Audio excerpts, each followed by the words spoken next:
के जो 3 सबसे बड़े सवाल हैं जिस पर आपको फोकस करना है और जिसके दम पर आज के ट्रेडिंग सेशन को आगे बढ़ाना है, जरा इन्हें देख लीजिए। ये 3 बड़े सवाल क्या है? सबसे पहला सवाल है कि हमने जो 5 दिसंबर यानी कि पिछले शुक्रवार को भारी उतार चढ़ाव दिखाया था, एक तरफा तेज गिरावट हुई और उस गिरावट के बाद उतनी ही दमदार रिकवरी जो हुई, उस रिकवरी में हमने निफ्टी पर बनाया 24,180 का लो और बैंक निफ्टी पर करीबन 52,265 का लो था।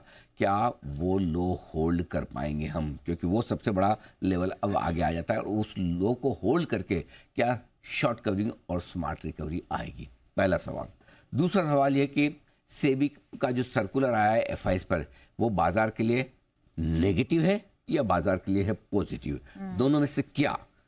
तीसरा बड़ा सवाल और वो सबसे काम का, क्या आज इस हफ्ते और इस नई गिरावट की शुरुआत जो कल से हुई है, इस गिरावट में आपको खरीदारी करनी चाहिए जनवरी महीने के लिए?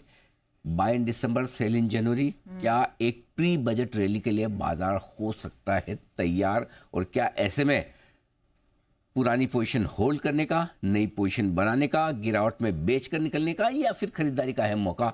इन सवालों का आपको आज करना है सामना और उसके लिए हम कर रहे हैं आपको तैयार। चलिए, तो इन बड़े सवालों के जवाब तो हमें मिलेंगे और साथ ही कमाई के दमदार मौके भी। लेकिन सर, सबसे पहले तो हमें यही समझा दीजिए, कल जो बाजार में गिरावट आई, जोर से गिरावट आई, उसके पीछे का कारण क्या था? बिल्कुल सही है। देखिए, भविष्य समझना हो तो आपको इतिहास पढ़ना जरूरी है। बिल्कुल। इतिहास हमें इसीलिए पढ़ाया जाता है। तो इसलिए आपने बहुत सही और सटीक सवाल किया कि पहले ये समझ लेना जरूरी कि कल हम गिरे क्यों। जब हम कल गिरे क्यों ये जब समझ में आएगा तो फिर हम आगे की राह तय करेंगे। कल गिरने की 3 बड़ी वजह हो सकती है, इसमें 2 तो कंफर्म है, एक का पता नहीं। अच्छा। तो पहली वजह वो कि कल क्या बाजार को इस बात की भनक, अंदाजा या डर था कि सेबी की तरफ से किसी तरह का कोई ऐसा सर्कुलर आ सकता है जो ऑफशोर डेरिवेटिव इंस्ट्रूमेंट्स ओडीआई, जिन्हें आमतौर पर बोलचाल की भाषा में पी नोट्स भी कहते हैं, क्या उसे पूरी तरह से बैन कर देगा, बंद कर देगा कहीं न कहीं, या फिर कोई नए नियम आ सकते हैं, सख्त नियम आ सकते हैं। ये शायद डर कहीं न कहीं रहा होगा और इसी वजह से देखिए कल जो गिरावट हुई है वो किसी बड़ी वजह से नहीं हुई है और जो गिरावट में पार्टिसिपेशन था वो एफआईज का ज़्यादा था, राइट। तो इसका मतलब क्लियर कट है, कहीं न कहीं बाजार में ये डर जरूर रहा होगा कि अगर किसी तरह का कोई इस तरह का कोई एक्शन एफआईज के एक्टिविटी पर हो सकता है, किसी भी तरह का हो, एग्जैक्ट क्या होगा वो तो किसी को नहीं पता, तो उस वजह से भी बिकवाली का एक कारण बनता है।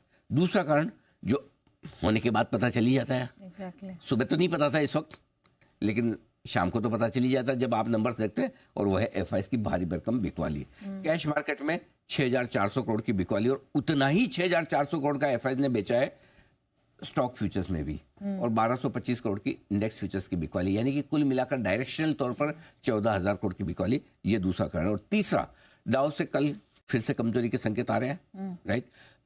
लगातार 9 दिन अमेरिकी बाजार कमजोरी के साथ बंद होते दिखे। भले ही नो डाउट कल हम विश्लेषण भी कर रहे थे कि ज़्यादा इंपॉर्टेंस इस वक्त नैस्डैक और S&P की है, लेकिन इंडेक्स तो इंडेक्स है, डाउ भी इतना पुराना इंडेक्स है, आप उसको इग्नोर नहीं कर सकते। और स्पेशली जब 1978 के बाद लगातार 9 दिन घटे तो ये बड़ी चीज़ तो है, राइट। 46 साल बाद ऐसा हुआ है। सो इसलिए ये 3 बड़े कारण रहे नेहा, जिसकी वजह से कल आपको बाजार में तेज गिरावट देखने को मिली।